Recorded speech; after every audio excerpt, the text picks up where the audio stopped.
तो देखिए हम जो कैपेसिटर्स पढ़ रहे थे पैरेलल प्लेट कैपेसिटर, उसमें कुछ चीज़ें थी कि अगर पैरेलल प्लेट कैपेसिटर में हम अगर डाइलेक्ट्रिक को प्लेस कर देते हैं, पैरेलल प्लेट कैपेसिटर्स के बीच में अगर हम डाइलेक्ट्रिक को प्लेस कर देते हैं तो क्या होता है, कैसे होता है। देखिए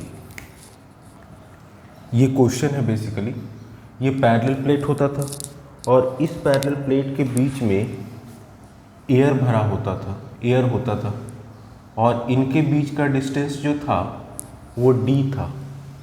तो उस केस में कैपेसिटेंस का फॉर्मूला हमने पढ़ाया था, epsilon not A upon d होता था, ये होता था।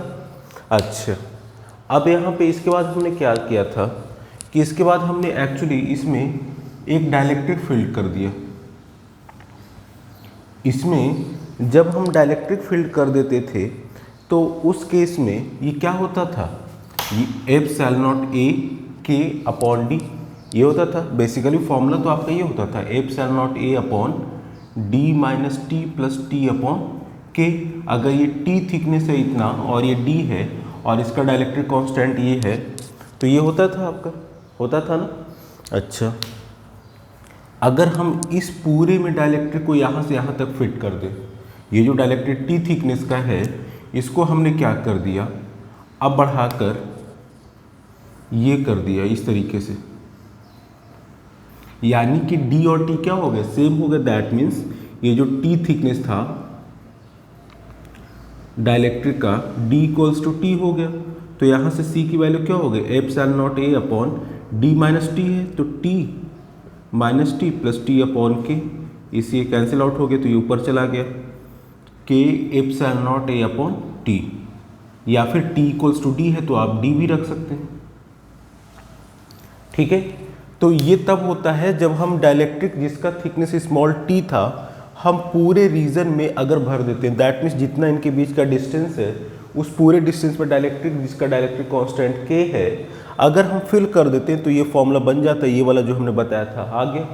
एक्चुअल फॉर्मूला ये होता है, लेकिन ये कब होता है, जब ये वाला फॉर्मूला कब होता है आपका, जब हम एक छोटा सा रीजन भरते हैं, एक छोटा सा रीजन जिसका थिकनेस t होता है। लेकिन अगर इसको हम यहाँ तक कर दें तो d माइनस टी, d जो है इस पूरे t के इक्वल हो जाएगा, तो यहाँ पे ये हो जाता था। लेकिन अब केस है कि एक ही डाइलेक्ट्रिक को हम पूरे में भर रहे थे ना, लेकिन अब जो न्यू केस आपका दे रखा है ये कुछ इस तरीके से है।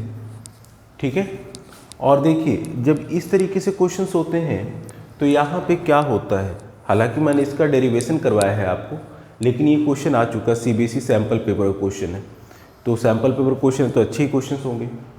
तो यहाँ पे एक चीज ध्यान दीजिएगा, अगर यहाँ पे कह रहा है identical plate capacitor having capacitance C each, ये ईच लिखा हुआ है EACH, दैट मीन्स सबका कैपेसिटेंस जो है सेम है C। चलिए वो तो बात की चीज़, पहले इसको सॉल्व करते हैं। तो देखिए हमने आपको बताया था कि जब भी आपका पैरेलल प्लेट कैपेसिटर्स के बीच में डाइलेक्ट्रिक प्लेस्ड हो तो ये ट्रिक है, ये याद कर लीजिएगा कि अगर डाइलेक्ट्रिक के बीच में पैरेलल प्लेट कैपेसिटर्स के बीच में अगर डाइलेक्ट्रिक प्लेस्ड है और वो इस तरह से है कि इनके बीच का जो डिस्टेंस है, इनके बीच का पैरेलल प्लेट होता है तो इनके बीच का डिस्टेंस d होता है, तो ये जो डिस्टेंस है ये डिस्टेंस डिवाइड हो रहा है। देखिए मतलब कि d/2 डिस्टेंस पे आपका डाइलेक्ट्रिक 1 प्लेस्ड है जिसका डाइलेक्ट्रिक कांस्टेंट K1 है, और दूसरे अदर हाफ डिस्टेंस पे डाइलेक्ट्रिक 2 सेकेंड डिस्ट्रीब्यूटेड है जिसका डाइलेक्ट्रिक कांस्टेंट क्या है, K2 है। तो ऐसे केसेस को हम बोलते हैं सीरीज कॉम्बिनेशन। ये याद कर लिए, ट्रिक है। ट्रिक क्या है कि अगर if in parallel plate capacitor distance between the capacitor plate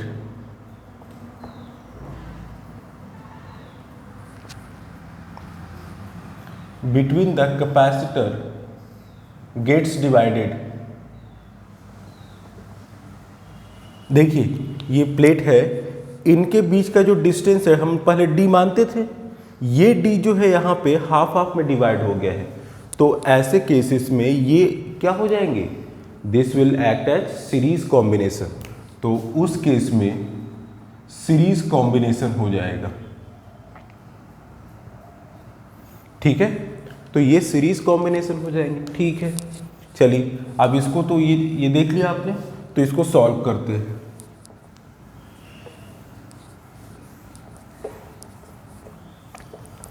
तो जब हम इसको सॉल्व करेंगे यहाँ पे, तो इसका पूरे का C2 है ना, तो ये C2 जो है आपका, ये डाइलेक्ट्रिक ये और ये इन दोनों का बेसिकली सीरीज कॉम्बिनेशन है। तो जब ये सीरीज कॉम्बिनेशन है तो सीरीज में फॉर्मूला क्या होता है, सीरीज का हमारा फॉर्मूला होता है 1/c equals to 1/c1 plus 1/c2। अगर दो सीरीज में है तो सीरीज के लिए तो 1/c equals to 1/c1 plus 1/c2, इसको सॉल्व करेंगे तो C2 plus C1/C1 into C2, तो C इक्वल्स टू हो गया C1 into C2 upon C1 plus C2। तो हमने बताया कि यहाँ पे अगर डिस्टेंस डिवाइड हो रहा है तो ये सीरीज में होते हैं, दैट मीन्स ये सीरीज में है और इन दोनों का इक्विवेलेंट कितना दे रखा है, C2। तो C2 इक्वल्स टू हो जाएगा, इसका क्या होगा, एप्सिलॉन नॉट। हमने बताया था कि अगर पैरेलल प्लेट है और इनके बीच अगर डाइलेक्ट्रिक है, कोई भी डाइलेक्ट्रिक है, तो उसका फॉर्मूला होता है एप्सिलॉन नॉट A K/D, ये होता है ना। तो ये जो K1 डाइलेक्ट्रिक है ये D/2 पे है, तो यहाँ हो जाएगा एप्सिलॉन नॉट A K/D/2 हो जाएगा। तो ये लिखेंगे C1 C2, that means epsilon not A K1/D/2 into epsilon not A K2/D/2। देखिए अगर ये सीरीज में है तो distance between parallel plate divide हो रहा है, दैट मीन्स कि इसका एरिया क्या है, सेम। इसका एरिया क्या है, एरिया सेम रहेगा। ठीक है, ये एप्सिलॉन नॉट है upon epsilon not A K1/D/2 plus epsilon not A K2/D/2। तो यहाँ से C2 की वैल्यू हो जाएगी एप्सिलॉन नॉट A K1 और ये D/2 है तो 2 ऊपर चला जाएगा अपॉन D इंटू 2, ये भी D जो है ऊपर चला जाएगा, 2 epsilon not A K2/D upon ये D भी ऊपर और ये D भी ऊपर, तो 2 epsilon not A K1/D plus 2 epsilon not A K2/D।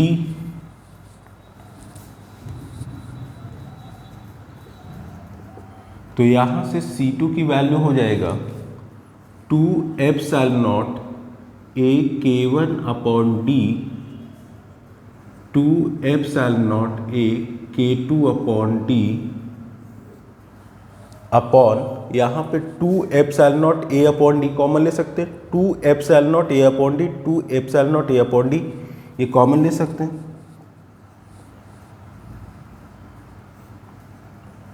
तो ये हो जाएगा K1 प्लस K2। अब यहाँ से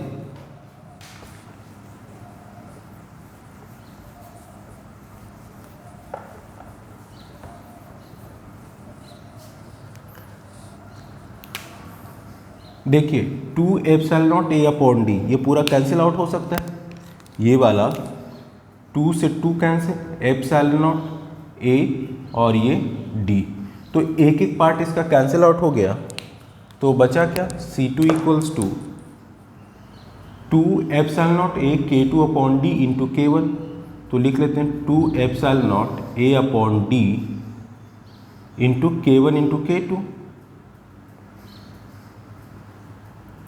अपॉन K1 प्लस K2।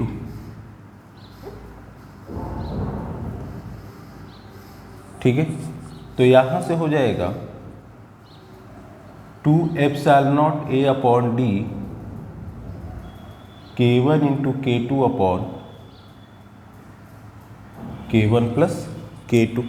ये क्या आ गया हमारा, ये इसका इक्विवेलेंट कैपेसिटेंस आ गया। वीडियो में आ रहा है इतना?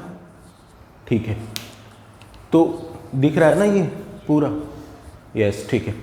तो यहाँ पे जब आपका ये जो पैरेलल प्लेट, ये ब्लैक से जो है ये पैरेलल प्लेट है और इसके बीच में हमने डायलेक्ट्रिक दो इस तरीके से प्लेस किए हैं कि बिटवीन पैरेलल प्लेट का जो डिस्टेंस है वो डिवाइड हो जा रहा है। और अगर ये डिवाइड हो रहा है, इनके बीच का जो डिस्टेंस डी होना चाहिए था, ये डिवाइड हो गया है, तो इस केस में ये क्या हो जाएगा आपका? सीरीज में हो जाएगा। हमने बताया तो सीरीज के लिए आपका क्या होता है? C1 C2 upon C1 plus C2। यही फॉर्मूला लगा के हमने यहाँ पे सॉल्व कर लिया। अब हम इसको देखेंगे, ठीक है? तो इसको अब हम डिलीट करते हैं, देख लीजिए एक बार।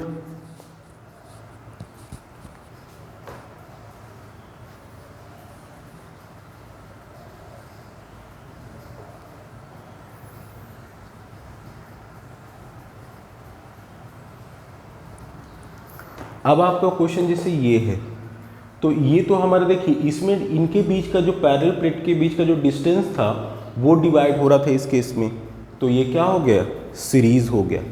अब यहाँ पे ये पैरेलल प्लेट के बीच का जो डिस्टेंस ये डिवाइड नहीं हो रहा है, यानी कि जितने डिस्टेंस पे ये पैरेलल प्लेट है वो डिवाइड नहीं हो रहा है, इनका एरिया अब डिवाइड होगा। तो ऐसे केसेस में, और चूंकि तीनों आइडेंटिकल कैपेसिटेंस है और सबकी वैल्यू C है, तो यहाँ पे देखिए कैसे होगा। तो ये क्या कॉम्बिनेशन हो जाएगा? जब आपका डिस्टेंस डिवाइड ना हो, सीधा याद रखिएगा कि बिटवीन पैरेलल प्लेट्स की जो डिस्टेंस होता है अगर वो डिवाइड होता है तो उस केस में इसको हम बोलते हैं सीरीज। और अगर डिस्टेंस डिवाइड नहीं हो रहा, दैट मीन्स एरिया डिवाइड होगा, और उस केस में आपका हो जाता है पैरेलल, PARALLEL। ठीक है, चलिए क्वेश्चंस पे आते हैं।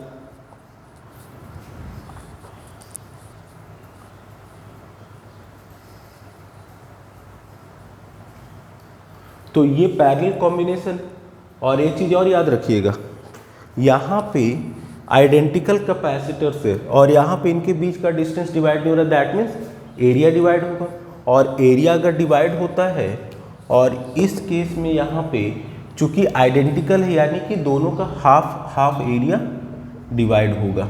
ठीक है, तो यहाँ पे उस केस में आपका पैरेलल प्लेट अगर है तो उस केस में पैरेलल का क्या होता है? सिंपल C1 प्लस C2, और ये C3 C4 हो जाएगा क्योंकि यहाँ पे डायलेक्ट्रिक 3 और 4 है। ठीक है, तो यहाँ पे जब पैरेलल कॉम्बिनेशन होता है तो पैरेलल कॉम्बिनेशन के लिए फॉर्मूला हमारा C3 plus parallel plate capacitor जो है C3 प्लस C4 हो गया। तो देखिए अब यहाँ पे क्या होता है कि C3 प्लस C4 चूँकि ये है, ठीक है, और ये मैंने आपको पढ़ाया था कि अगर डायलेक्ट्रिक प्लेस किया जाता है तो उस केस में कैपेसिटेंस क्या हो जाता है? C = ε0A × K/D। लेकिन ये फॉर्मूला तो है, लेकिन ये दोनों देखिए, ये दोनों किस में है? पैरेलल में है। पैरेलल में डिस्टेंस सेम है तो क्या होगा? और चूंकि तीनों आइडेंटिकल पैरेलल प्लेट है तो इसका मतलब एरिया डिवाइड होगा। तो यहाँ पे एरिया क्या हो जाएगा? इसका हो जाएगा ε0A/2 K/D, और K कितना है? K3, तो ये C3 हो जाएगा। C4 कितना हो जाएगा? ε0 एरिया डिवाइड होगा, A/2 हो जाएगा, हाफ में आइडेंटिकल प्लेट है तो K4/D। तो C3 और C4 की वैल्यू रख देंगे, तो ये आ जाएगा आपका C = ये दोनों दिस इक्वल्स टू वैल्यू, तो ε0 A/2 K3/D plus ε0 K4 A/2 × D।